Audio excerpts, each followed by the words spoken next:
Hello, everyone. Hello, everyone. Oh my gosh, I'm so glad I remembered these today. Okay. Well, such a wealth of choices, but I finally settled on the passage in Charlotte's Web where Wilbur meets Charlotte. He has just passed a lonely night, crying himself to sleep and dreaming of finding a friend. Then, salutations. At last, Wilbur saw the creature that had spoken to him in such a kindly way.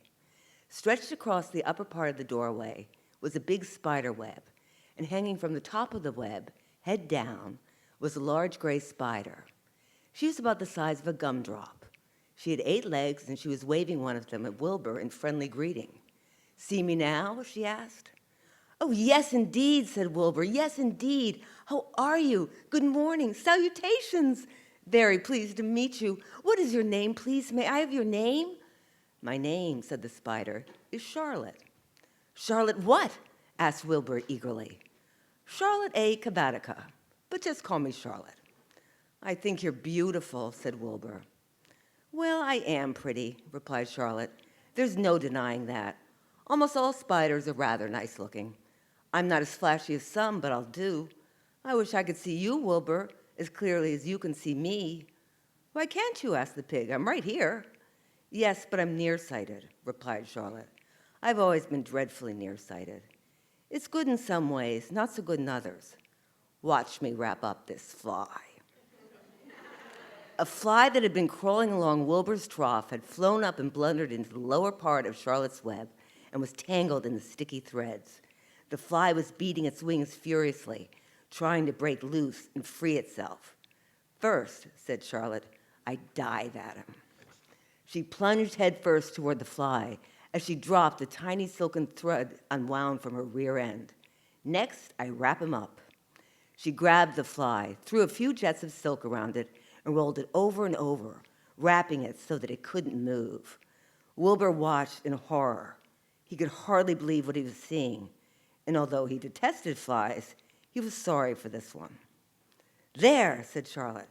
"Now I knock him out, so he'll be more comfortable." She bit the fly. "He can't feel a thing now," she remarked. "He'll make a perfect breakfast for me." "You mean you eat flies?" gasped Wilbur. "Certainly. Flies, bugs, grasshoppers, choice beetles, moths, butterflies, tasty cockroaches, gnats, midges, daddy longlegs, centipedes, mosquitoes, crickets, anything that is careless enough to get caught in my web. I have to live, don't I?" "Why, yes, of course," said Wilbur. "Do they taste good?" "Delicious. Of course I don't really eat them. I drink them, drink their blood." I, I love blood," said Charlotte, and her pleasant, thin voice grew even thinner and more pleasant. "Don't say that," groaned Wilbur. "Please don't say things like that." He was sad because his new friend was so bloodthirsty. "I don't know how the first spider in the early days of the world happened to think up this fancy idea of spinning a web," said Charlotte. "But she did, and it was clever of her, too. And since then, all of us spiders have had to work the same trick. It's not a bad pitch, on the whole." "It's cruel," replied Wilbur, who did not intend to be argued out of his position. "Well, you can't talk," said Charlotte. "You have your meals brought to you in a pail. Nobody feeds me. I have to get my own living. I live by my wits. I have to be sharp and clever, lest I go hungry. I have to think things out, catch what I can, take what comes. And it just so happens, my friend, that what comes is flies and insects and bugs." Charlotte stood quietly over the fly, preparing to eat it. Wilbur lay down and closed his eyes. He was tired from his wakeful night and from the excitement of meeting someone for the first time. A breeze brought him the smell of clover, the sweet-smelling world beyond his fence. "Well," he thought, "I've got a new friend all right, but what a gamble friendship is. Charlotte is fierce, brutal, scheming, bloodthirsty, everything I don't like. How can I learn to like her, even though she is pretty and, of course, clever?" Wilbur was merely suffering the doubts and fears that often go with finding a new friend. In good time, he was discovered that he was mistaken about Charlotte. Underneath her rather bold and cruel exterior, She had a kind heart, and she was to prove loyal and true to the very end.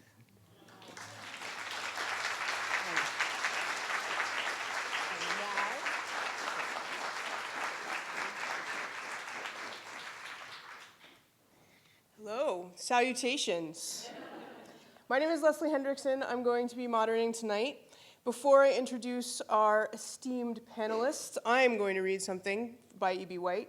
This is a nonfiction piece from 1937. It's called The Lure of New York. The inquiring photographer of the Daily News stopped 6 people the other day and asked them why they love New York. He got 6 different answers. One lady said she loved New York because it was vibrant. One man said he loved it because business was good here. These replies made us think of the fine, clear answer which a friend of ours, a Greek shoeblack, once gave to the same question. This gentleman had gotten sick of New York, had wearied of his little shoe and hat parlor with its smell of polish and gasoline, and had gone back to his native island of Chios, where, he told us, he would just swim and fish and lie in the grass while beautiful girls fed him fruit. He was back in town in about 4 months. And we asked him what it was about this city, what mysterious property that had lured him back from the heaven that was Chios. And he thought for a minute and said, "In New York, you can buy things so late at night." I'm a longtime New Yorker. This piece really appeals to me.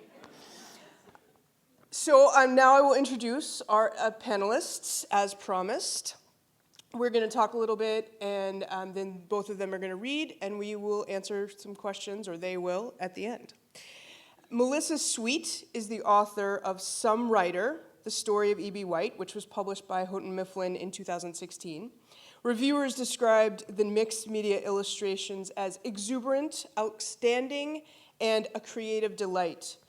She won Siebert medals for Balloons Over Broadway and The Right Word, Roger and His Thesaurus by little messed up. Caldecott honors for both A River of Words and The Right Word, and it lives in Portland, Maine. Martha White is a freelance writer and editor. She was a contributing editor at Yankee Publishing and the Old Farmer's Almanac for many years.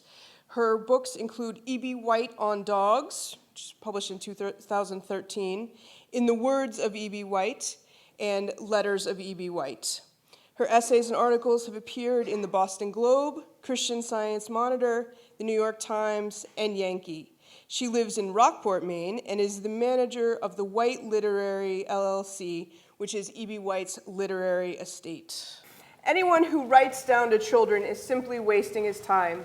You have to write up, not down. Children are demanding. They are the most attentive, curious, eager, observant, sensitive, quick, and generally congenial readers on earth. They are game for anything. I throw them hard words, and they backhand them across the net. Because this year is dedicated to children's writing, I thought that would be a great place to start. And I wanted to start with you, Melissa, and ask you how you do this in your own writing for kids. Well, it's a great question.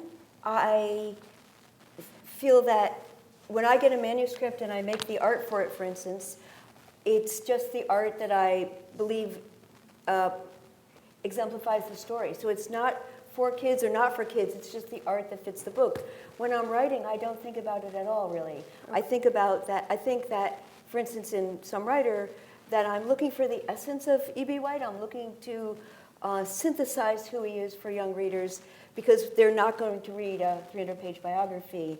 But that's kind of the fun of it. So it's synthesizing rather than simplifying, if that makes sense. Mm-hmm. It's not. It's if someone can read Charlotte's Web, they can read my book. Yeah. And Martha, you've edited and read, obviously, much of White's work, and I was wondering how you sort of saw this manifested in the work, how he's written up to children. Oh, well, I mean, I've essentially read virtually all of his work, and most of it is for adults, of course. But one interesting thing to me is you really can't tell much difference between the way he writes for children and the way he writes for adults. I mean, he was never one, for instance, to limit his use of vocabulary because it was a child. You know, as he said, he could throw a word out there and the child would backhand it. He trusted children implicitly to be able to pick up any word he needed to be able to put into the children's book. So he didn't, you know, he would not have gone by the rules that maybe are in place today for children's books. And I think, knowing him as my grandfather, I would just say he had tremendous respect for children, not just us, but all children. I mean, he really knew that children asked the hardest questions, for instance. He knew that they had the best ideas. He was very interested in the creative ability of children. And even in his older years, you know, he was 85 or 86 when he died, he really believed in talking to the younger generation and listening very carefully about what they had to say and not trying to say, you know, in my day we had it better or different. You know, he really trusted young people with the new reality, I would say. Right. Yeah. One of the things I think is interesting in books like Charlotte's Web is Charlotte defines a lot of the words. So Yes. Wilbur will say, "What does that mean?" And then, like salutations, you know, Right. then she'll define them. So it's interesting that you say, you know, that you don't think there's a lot of difference between the way he wrote for kids and the way he wrote for adults. And I wanted to talk a little bit about that. In terms of themes, in terms of, you know, the language itself, but you're saying you don't see much of a difference. Well, if you've read his adult work, you know, one thing people sometimes say is he made it sound so simple, you know, as if he just threw it off and you know, omitting needless words means the sentences tend to be shorter, that, you know, it's not like Hemingway, but it's more like Hemingway than, say, like Faulkner. And he was certainly known for being concise and putting things in words that the everyday person could understand. And he did that as well with children. If anything, I think he probably revised more for children than he did even for adults, and he did a lot of revision in his adult work. But he took it very seriously. I think before he started down that road, I think he kind of thought maybe it would be simpler than it was. I think he learned pretty fast that it was hard work. What do you think about that, Melissa? When you were doing some of your research, did you see a difference, or do you feel similarly? I feel similarly, and in fact, one of the impetuses was that the minute I had the idea for the book, I went to my shelf and pulled off Letters of E.B. White, which Martha edited, and I thought, there is no way that I could say it more simply or clearly or lyrically, so let him speak as using quotes and passages within the book.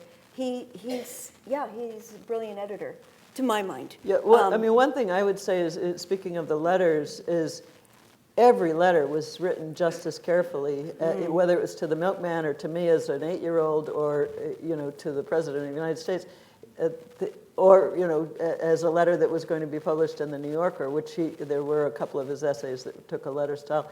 He didn't dash off the letter to the taxman and say, "Oh, I don't have to worry about that one. I can write whatever I want." He wrote the same way for everything. So I wanted to talk a little bit about his editing. Both my father and also author Jerry Boyle had talked to me about this concise style, of course, that he has, that they don't feel like we see as much. And Jerry Boyle last night at the event was saying, you just picture him with the paper coming right off the typewriter in a perfect form. Yeah. But we all know that that's so rarely the case. So I wanted to talk to you a little bit about what that process was like for him, the editing process. Yeah, well, it was before word processors, of course. My grandmother had an electric typewriter, but my grandfather always used manual ones. He just preferred it, I think. And he used an ink pot and scissors. So I remember him down on the floor with a manuscript, cutting pieces out and shuffling paragraphs around, and Melissa will show some images of some of the handwritten drafts. But it was a painstaking process, and he used a lot of paper. Did you come across, when you were doing your research, any of the editing process, any details about that? Well, I was able to go to Cornell and see all the manuscript pages, for instance, for Charlotte's Web, all the drafts, and that was exciting too, to see how much he crossed out and was literally rearranging down to the last draft. I think that's part of writing, and that was part of how he made it seem so effortless. I liken him to Fred Astaire, practicing and practicing to make it look so effortless to dance over a chair. Well, E.B. White edited to made it feel as if it just landed, so I think that was his skill. Right. Yeah. Peter Neumeyer wrote a great book. It's called The Annotated Charlotte's Web, and maybe some of you have seen it. It's essentially a book about the writing of Charlotte's Web and the many drafts and the many revisions, and he goes through it, word by word, and gives, what some of the other versions were, and talks about what my grandfather was doing in the writing of that book. And it was published while my grandfather was still alive, and my grandfather had the comment of it that it was a really good thing he didn't know what the hell he was doing when he wrote the book, because Peter Neumeyer had figured it all out, but he was clueless about the process. I wanted to talk a little bit about some of the themes that E.B. White uses, which in nature is obviously one of those huge themes. And in your book, one of the first things is about one of the first dogs that he had gotten, one of the letters that that you included. Yeah. And then you also, of course, have your book about dogs. But I just wanted to talk a little bit about his love of animals and nature and how that comes through in all of the work, or so much of the work. Yeah, Charlotte's Web is probably the one most known for that. It was interesting to me when I was putting together E.B. White on dogs. It suddenly occurred to me that there was no dog in Charlotte's Web, which I was kind of surprised that I hadn't thought of that before, because my grandfather always had dogs on the farm, and as well as pigs and geese and chickens and all the rest. But it struck me that he probably chose for good reason not to put a dog into the story. And I think really it probably was because a dog would have taken over the story, and he had other ideas about which way it should go. But certainly he wrote about his animals all the time. He was kind of chided when he first came from the New Yorker, living in New York, to Maine in the 30s, and started keeping chickens and running the farm. He was chided in the New York City offices for, talking so much about his chickens and writing about the chickens and that sort of thing. And he just did it anyway. It was what he was interested in. And of course, when he was writing One Man's Meat, he was actually on break from the New Yorker and working for Harper's Magazine. And I think that freed him up. Instead of a weekly deadline, he had a monthly deadline, and he could write about whatever he wanted. And so a lot of the One Man's Meat essays are about Maine and about the animals on the farm and so forth. Yeah. Another theme was certainly boating. From the time he was a young boy, his father had given him an Old Town canoe, and he had the freedom to use it on a lake in Maine where they went for the summer. And boats really pepper his life. I think you can almost punctuate his life with all of his beautiful boats. And but a bigger theme that either, I don't know if a biographer is looking for a theme at a certain point, or if a theme just starts to show up a lot, but I felt it was freedom, the idea of freedom to live where he wanted, to write what he wanted, and just even politically. I mean, he had a very concise and wonderful way of portraying a big idea, and a big and small at the same time, and I think that was partly what made it so accessible. And would you say, so this is a little complicated question for you, because I'm going to ask you about, his influence on your life, and that will be, have a lot of different layers for you. But specifically in the writing, do you feel like his voice looms large as you're doing your own writing? No, I was talking with somebody earlier today about that.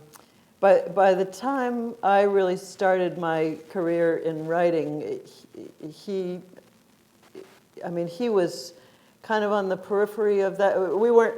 I wasn't talking to him about my career as a writer, because I was 30 when he died, so I was really just starting out at that point and hadn't done, I hadn't published in the New York Times. I hadn't done many of the things that I might have otherwise talked to him about at that point. So I wasn't hearing his voice in the back of my head. I mean, certainly I had elements of style memorized. And when I do the reading, you'll hear when I was a younger child and would write them letters, if there was a misspelling or anything in the letter, it would come back to me with a red pencil. And so those words in my ear came early, and then they desisted at some point and decided that and I was an English major, so they stopped doing that at some point.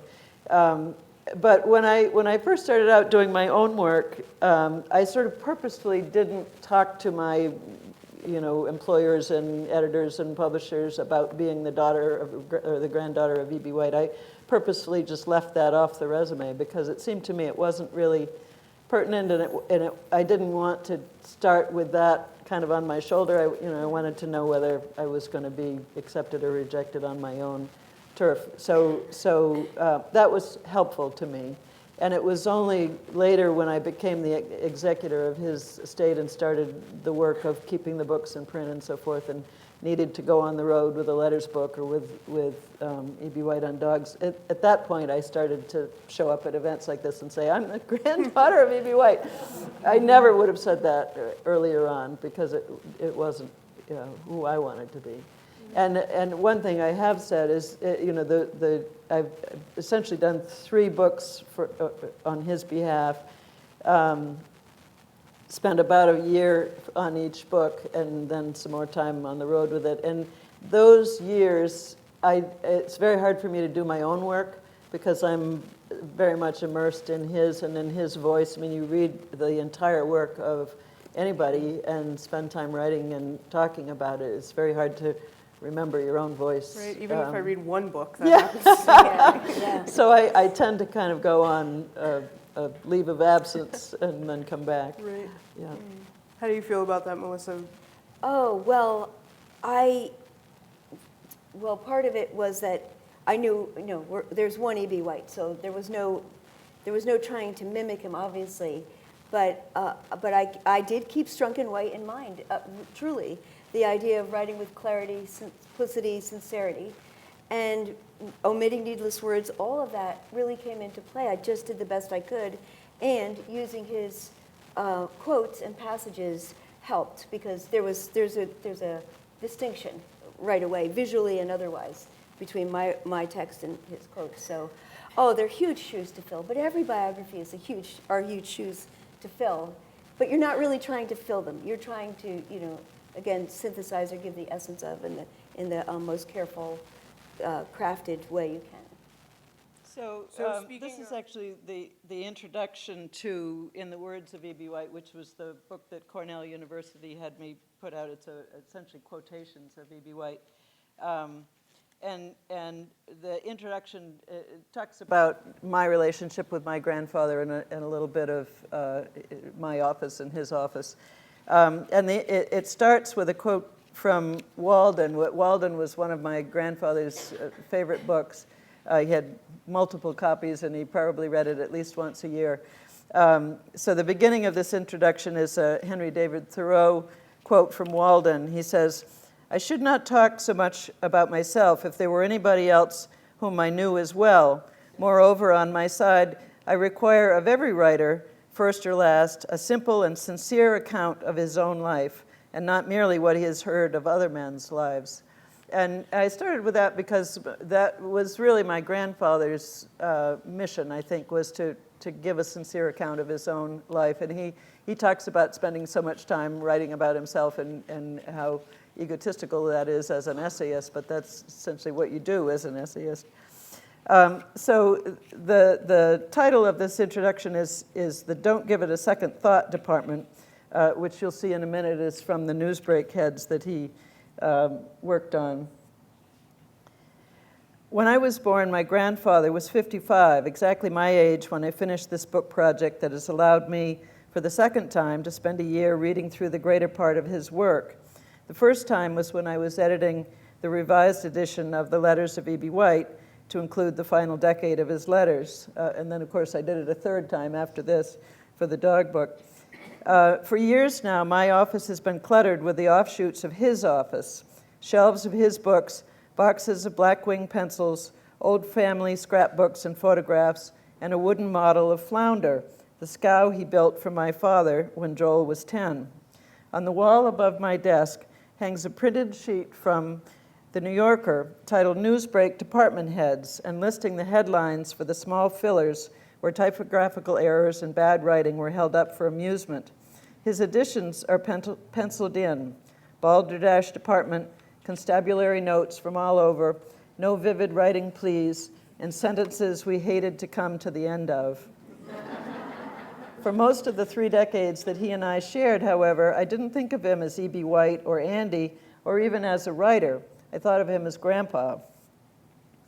We first met, or so I was told, when he produced the jackknife that cut my bonnet ribbons free from my sleeper suit zipper on my way home from the hospital, a story that delighted him in the retelling. He became my guide to his shore and barnyard and his heart-shaped ice skating pond. For swimming, he gave me an inflatable frog named Greeno, who lived in the boat shed writing studio on Allen Cove, and he once humored me by helping to rescue Greeno from the iced-in boat shed far down a dirt road from his house after a snowstorm. For all I knew, that emergency seemed just as real to him as it did to me. Years later, he lent me a broody hen to finish incubating a clutch of duck eggs after their mother had died, and we shared a love of dogs. My grandfather also loved sailing, and he enjoyed spending time at my father's boatyard, where he had a small sloop built, and he named it after me. He sailed the Martha well beyond the time when he felt comfortable on the water. In an essay he wrote, "I cannot not sail," and the sloop can still be seen sailing in the vicinity of Penobscot Bay, a pleasant reminder of both my father, her builder, and my grandfather. I was 8 when he gave me a signed copy of Stuart Little, but I recall only the barest glimmer that he was its author. I preferred it to Charlotte's Web because Stuart's small size and love of skating, plus I was a realist. The pigs and geese on my grandfather's farm ended up on our Sunday dinner table and not at the Blue Hill Fair. I read the hot-off-the-press Trumpet of the Swan on my grandparents' living room couch when I was home on holiday from boarding school. The Brooklyn, Maine high school had closed with a final graduating class of 2. My send-off gift for school, a copy of The Elements of Style, had been inscribed, "And you can use all the needless words you want to." And my dawning awareness of who E.B. White was began at about that time. I often say to people, it was a great thing that he wrote that, because when he wrote in my copy, "You can use all the needless words you want to," at some point in the reading of it, I realized that ended with a preposition, and he had broken his own rule. And I think he did that purposefully, giving me permission to break the rules. My dawning awareness of who E.B. White was began at about that time. I met the news with mixed pride and disdain when an occasional classmate would ask too breathlessly, "What is your grandfather like?" I was apt to say, "He's my grandfather. What's your grandfather like?" One of my high school classes was reading James Thurber at the time, which I must have reported because I got this characteristic letter in reply. "If your American history course is based on Thurber's My Life in Hard Times, it is probably the greatest distortion of history in history, but it must be a lot of fun." Oddly enough, I was reading the same book myself the night before last in preparation for a visit yesterday of Burton Bernstein, who is writing a biography of our old friend Jim Thurber. Bert is the brother of Leonard Bernstein and an awfully pleasant fellow. He had lunch with us, fried scallops, to pick our brains and our memories, and spent part of the afternoon with us. Neither dog cared for him. As a result of my American Book Committee award last week, my desk is piled higher than usual with unanswered letters. The New York Times yesterday published my acceptance speech, delivered for me by William Maxwell, with only 2 errors. If my letters had errors, they were sent back to me, red-penciled for my elucidation, but I was fortunate to know E.B. White first as a grandfather and only later as a writer. What was clear to me, even as a child, was his unsurpassed capacity for wonder at the first pullet's eggs of the season displayed in a black bowl in the living room, at the antics of a series of small and often neurotic dogs, at a hummingbird he had had a chance to hold in his hand, and at the common joys of grandchildren, including here in this letter excerpt, my younger brother. I had the ping pong table set up in the barn under a light, and this was a great success, with little John mounted on the milking stool at one end and sometimes stretched out on his belly on the forecourt in his great eagerness. I have never seen a 5-year-old so determined to conquer everything, every situation, every wall, and every body. He scales walls and other perpendicular surfaces with a kind of jet propulsion supplied by his innards. Soon after, my grandfather had moved to Maine, this was in the 1930s, and built that wooden scow for my father, then a boy of 10, from the plans in the American Boy's Handy Book. He wrote in another letter, I think the best writing is often done by persons who are snatching the time from something else, from an occupation or from a profession or from a jail term, something that is either burning them up as a religion or love or politics, or that is boring them to tears as prison or a brokerage house or an advertising firm. The grandfather I knew in his mid-career had been bored to tears at an advertising firm, one of his first jobs, but now snatched his writing time primarily from farm chores. He kept chickens, sheep, geese, sometimes muscovy ducks, and he boarded other people's cows in the summer months. He built wheelbarrows, bookshelves, and dog crates, and he rarely traveled to New York anymore, relying instead on the U.S. mail to meet his deadlines. He was happy to be regarded as an amateur farmer, and his Maine neighbors guarded his privacy when someone came to visit the writer. As often as he could, he sailed or visited my father's boatyard to see what projects were underway. He came to our house to deliver eggs and check on my ducks, or the dog we had adopted when he could no longer keep her, and he attended the Blue Hill Fair, where he loved the sheepdog trials and the livestock exhibits. As his and my grandmother's health deteriorated, they spent occasional winters in Sarasota, Florida. There he fished in the bayou, swam, fed, and named the herons on the lawn, and visited the Ringling Brothers Circus. He loved to watch the tents being set up or the early morning practice sessions of the performers. His essay, The Ring of Time, was the working result of his keen observance of one such morning, and it became a family favorite as well as a popular one. His sense of wonder is strong in that essay, and that is the grandfather, and only later the writer, whom I knew.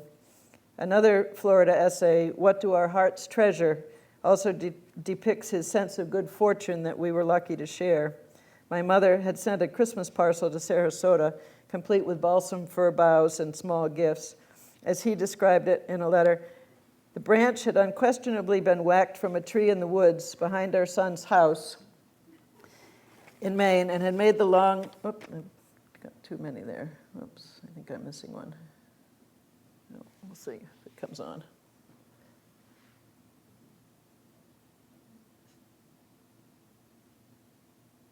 No, well, don't worry about it. Behind our son's house in Maine and had made the long trip south. It wore the look and carried the smell of authenticity. There, said my wife, as though she had just delivered a baby. And the package also contained school photographs, which we eagerly studied. Our youngest grandson had done something odd with his mouth in a manly attempt to defeat the photographer and looked just like Jimmy Hoffa. How marvelous, said my wife. The final essay, the essay echoed the stuff of his letters home, and so I didn't give it a second thought. Nearly half a century later, though, I know exactly which school photograph of my brother's he was describing, because my brother did look like Jimmy Hoffa in that photograph. I remember the paper drums nestled in the balsam fir, and I understood that Christmas in Florida suddenly seemed possible to my grandmother, who had been missing New England. My grandfather's extraordinary gift, first as a human being and second as a writer, was that he could retain and summon that lifelong sense of wonder and render it perfectly into words, to share not only his acute observation, but the great feeling and often humor attached. That's one for the hoopla department, in my opinion. But then I'm his granddaughter first.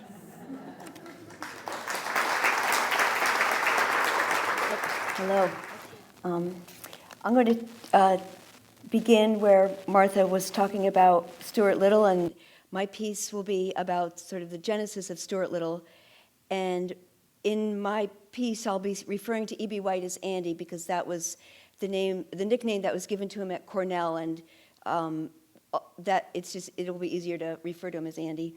And when Andy was at the early at his time in the New Yorker, he happened to be traveling home from Virginia in the Shenandoah Valley, and he was on a train and he fell asleep. He dreamt of a mouse who was fully dressed in dapper clothing with a hat and a cane, and being a great writer, he wrote it all down. And he named the mouse Stuart and kept the story in a drawer, sometimes adding new episodes. And after he married Catherine, they were living in Maine, and part of Catherine's job at the New Yorker was reviewing children's books for a column she called The Children's Shelf. And review copies were pouring into the White's house. So at that time, he was writing essays for Harper, and this one, written in November 1938, was titled Children's Books. Among the goat feathers that stick to us this season are some 200 children's books. They are review copies sent to my wife by publishers. They lie dormant in every room like November flies. The inundation of juvenile literature is an annual emergency to which I have gradually become accustomed, the way people of the Connecticut River Valley get used to having the river come into their parlor. The books arrive in the mail by 10s and 20s. We live with them for a few crowded, fever-laden weeks and then fumigate. Lacking shelf space, we pile them everywhere, on chairs, beds, davenports, ledges, stair landings. Some of them we tuck away in spidery cupboards among the crocks and fragments of an older civilization.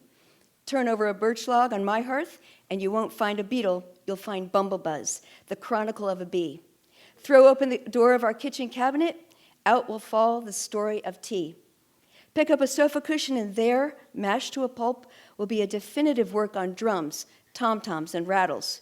For the past 3 weeks, I have shared my best armchair with the boyhood adventures of our presidents and a rather heavy book about the Valley of the Euphrates. Mine is an uncomfortable but not uninstructive existence. I have naturally come to know something about children's books from living so close to them and gazing hatefully at their jackets. A man can't be dogged from room to room by camels, pandas, and cocker spaniels and not gain some knowledge of their peculiar quality. Besides, although I resent their presence, I am not quite proof against children's books. Yesterday, I could be found flat on my stomach and studying, with every evidence of complete absorption, an outdoor handicraft book in which I had discovered a chapter on how to build a treehouse. There may have been, in this particular case, an unconscious urge to escape to green mansions, but anyway, there I was, and I didn't stop till I read that the finishing touch to a boy's 1939 treehouse was to equip it with a small radio. A man today should keep abreast of what the children of his country are reading. Juvenile books seem to follow old familiar paths, but in new clothes and with a new sense of destinations. Indians, animals, fairies, these old reliables still occupy key positions. Indians seem, if anything, to be gaining in stature and in numbers. Close physical contact with the field of juvenile literature leads me to the conclusion that it must be a lot of fun to write for children. Reasonably easy work, perhaps even important work. One side of it that must be exciting is finding a place, a period, or a thing that hasn't already been written about. So that essay went out, and it caught the eye of Theodore Geisel, who we know as Dr. Seuss, who sent it to a librarian, Anne Carroll Moore, who worked at the New York Public Library on Fifth Avenue, the library where the famous statues of two lions sit out front. And after Moore read the Harper's essay, she sent Catherine and Andy a letter urging Andy to write a children's book. She said, I feel sure you could if you would, and I assure you the library lions would roar with all their praise. Andy didn't want to be prodded, but he happened to have that story about a mouse tucked in a drawer.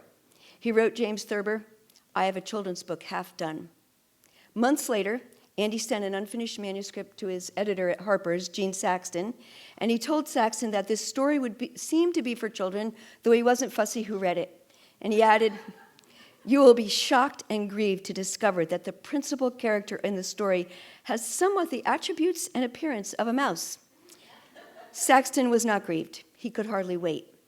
When White finished the completed manuscript, he sent it to his then editor, Ursula Nordstrom at Harper's.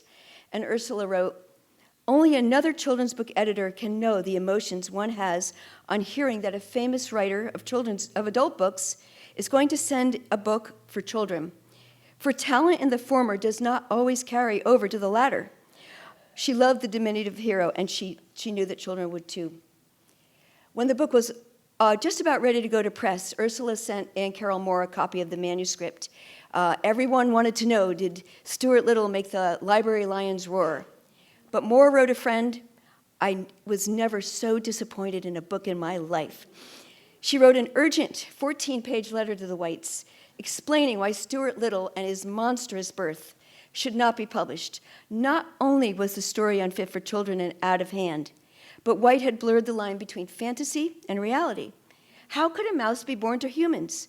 She wrote, I fear Stuart Little will be very difficult to place in libraries and schools all over the country. Catherine wrote a polite reply. You are right, of course, that Stuart gets out of hand, but didn't you even think it funny? A few days after Stuart came out, his boss at the New Yorker, Harold Ross, barged into his office.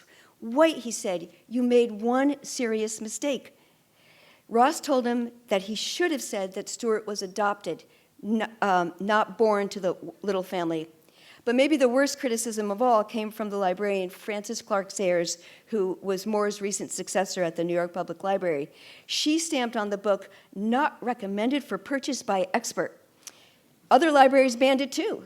White began to wonder if he had made a serious mistake. But what did the real experts think? Letters from children started pouring in, and of the thousands Andy received, only 2 questioned how Stuart came into the world. Though many wondered about the ending, they loved the book. And on March 11th, 1946, a class wrote, Dear Mr. White, we have just finished your book, Stuart Little. Our librarian asked us to read it to help decide whether it would be a good book for the library. We think it would be. In fact, we think you stopped too soon. We'd like a continuation of the story. Sincerely yours, the 7th grade. Thank you. I just wondered, did E.B. White have a favorite of the 3 children's books? Was it Charlotte or? That's a good question. I don't know the answer to that. It would not have been Trumpet of the Swan. I think he felt that was less successful than the other 2. Yeah, well, I'm just giving you his opinion. My personal favorite is Stuart Little. As I've said, the common favorite is certainly Charlotte's Web. But I don't know which he would have said. I'm guessing it would have been Charlotte, that he would have felt that it had come off more exactly to his plan. And it wasn't based on a dream. It was completely his creative effort. The other thing that I think is interesting about Charlotte and my grandfather is when he went to record this story on record for children, which was quite a process. They tried to do it at my parents' house, and it was too noisy, and they had a hard time finding the place to do it in little quiet Brooklyn, Maine. But even my grandfather couldn't read through that final scene with Charlotte dying without crying. And he had to reread that section multiple times before he could get through it, which I think speaks very loudly to the success of that scene and his emotion in it. And this was many, many years after it had been published, of course. Yeah. Melissa, do you have a favorite of the 3? Oh, wow, that's really, it's like your kids, you love them all for different reasons. I'm actually very fond of Trumpet of the Swan, too. I love them all, but there was something about that relating to this trip he took cross country. And learning a lot about that trip and reading about it, I could pick out those key bits that he had met a Native American named Sam Beaver, that he had gone to Billings, Montana. And I just loved that he had sort of collected these treasures and used them again. So, yeah. And this was a trip, maybe you can say a little bit about the trip in case folks don't know. Sure. When Andy left, was all done with Cornell, he decided to take a cross-country trip in his Model T, correct? Model T Ford with his good friend from Cornell, Cushman. And they outfitted this Model T Ford with all sorts of camping gear, 2 typewriters, their luggage of clothing. And the night before they were about to leave, they were having, Cush and Andy were having dinner with A.B. White's parents. And he announced to them that he was leaving the next morning, and I thought that was such a This is the brave first that they had heard of it. Yeah, Particularly so his mother. yeah, they were yeah, so- Brilliant strategy. exactly. Yeah, so yeah, and it was a great trip. Well, and I asked Martha, I asked you about this because I was riveted. The letters are beautiful, and they're in the letters of E.B. White. And how did he have all those letters? But you mentioned that he used carbon paper. Yeah, he had kept the copies of wherewithal. everything. So that Yeah. was made it very possible to really go back and do this archaeological dig. Right. He was also a journal keeper and had kept journals from when he was very young. So he had journals from those days as well. And there's many things in Trumpet of the Swan that are from his own life. There was a time he was going to buy a summer camp in Ontario and run a camp instead of working as a writer. Good alternative. That's a name.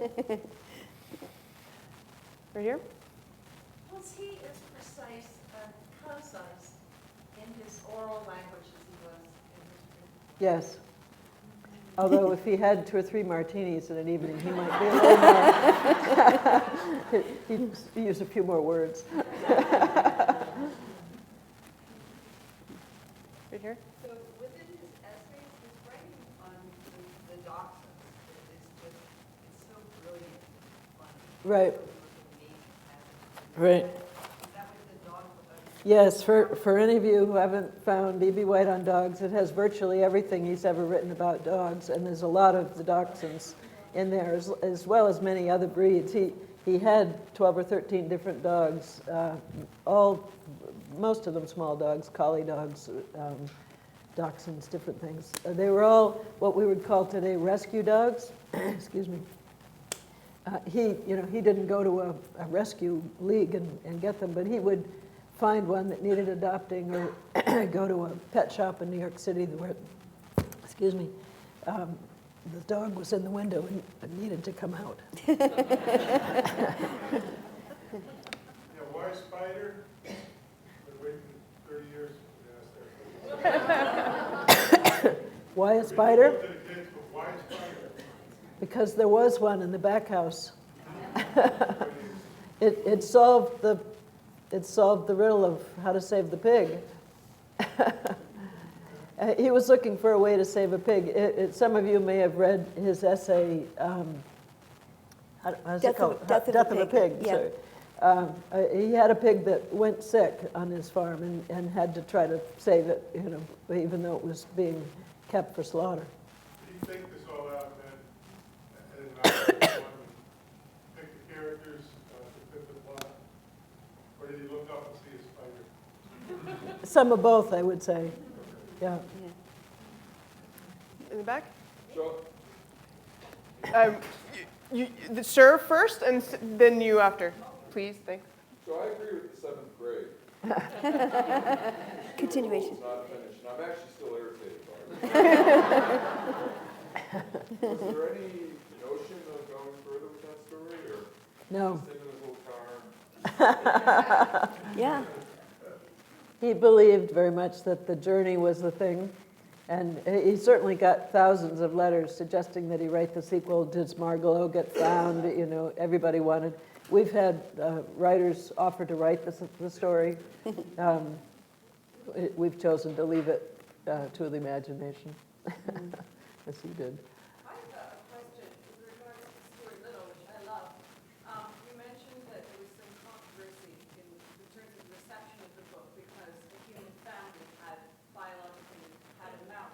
there any controversy about the fact that Stuart Little falls in love with Harriet, a small human? No, No, no. Once No. you've gotten past the first. yeah, I guess, or the bird.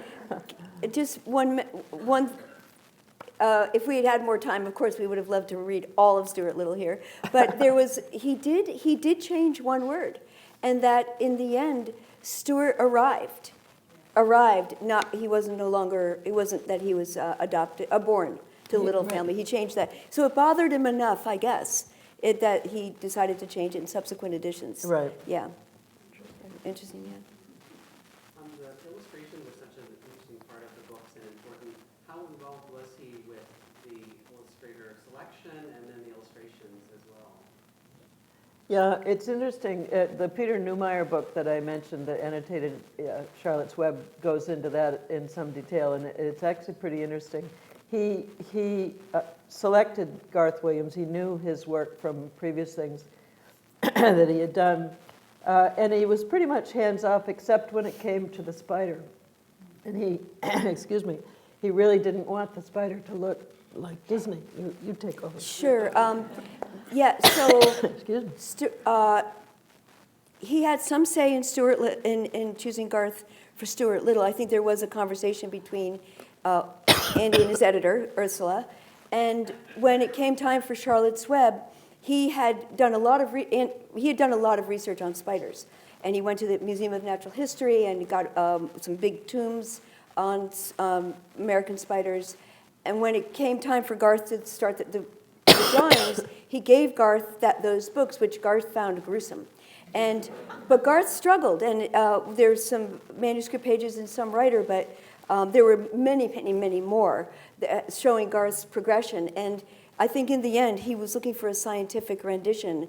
And the story goes that when Garth's finished drawings when Andy saw them, he added 3 hairs and 2 eyes to Charlotte, and she was done. And yet, when Trumpet of the Swan came about, Garth was in Mexico and was too far away, and the timing wasn't good, and they found Francino, I'm sorry, I can't remember his first name, to do the books. But I think, uncharacteristically for children's literature, he actually had some say at a time when I don't think very many authors really had anything to say about the illustrator, but yeah. Did he dictate his letters? No, he typed them himself. I mean, once in a blue moon, if he was ill or something, my grandmother might, you know. Typed out his own responses? He did, yeah. My grandmother used a secretary, and she was a great letter writer too, a lengthy letter writer, did not omit needless words. So she had a secretary and an electric typewriter. What did EB stand for? And secondly, did he ever write at Cape Elizabeth name? I don't believe he was at Cape Elizabeth. EB was for Elwyn Brooks, but he was never really called Elwyn. As a child, he was Ann, or he had various nicknames. By the time he got to Cornell, it was Andy, and pretty much there was no going back after that. The president of Cornell at the time was Andrew White, and that's why he was called Andy. There's also a fabulous rendition right now of the play, Charlotte's Web, at the Wheelock Children's Theater. Oh, yeah, yeah. They're doing an amazing job with it, and Charlotte's incredible. You're saying this fall is the anniversary of the publication? Well, every October 15th, Well, of course. so this one's 65. I mean, I think that there's community reads and plays going on all the time, from what I can tell. So, yeah. Every October is a big month for Charlotte. Yeah. Did E.B. White ever have a home out on the end of Long Island? Did he ever live out there or ever come up there? No. Sneeden's Landing, though, where was that? Well, Sneeden's Landing was really my grandmother. Okay. Yeah, before they were married. She Okay. was there. New York, Yeah. yeah. Yeah. Okay. And maybe Thurber. Was Thurber there also? Yeah. Any other questions? Right here? I'm wondering if any of the books were translated to any other language? Yes, it's Charlotte's Web is in about 36 different languages, and Stuart is probably pretty close to that. I can't remember how many trumpet, it's many, but not that many. But Charlotte's Web, it's now in Cherokee and all kinds of things, Korean, Chinese, you name it. Yeah. Well, I want to thank everyone for coming. And you. before we end, I just wanted to read the last paragraph of Charlotte's Web, which I think is a great way to end not only our session today, but also the festival in general. Wilbur never forgot Charlotte. Although he loved her children and her grandchildren dearly, none of the new spiders ever quite took her place in his heart. She was in a class by herself. It's not often anyone comes along who is a true friend and a good writer. Charlotte was both.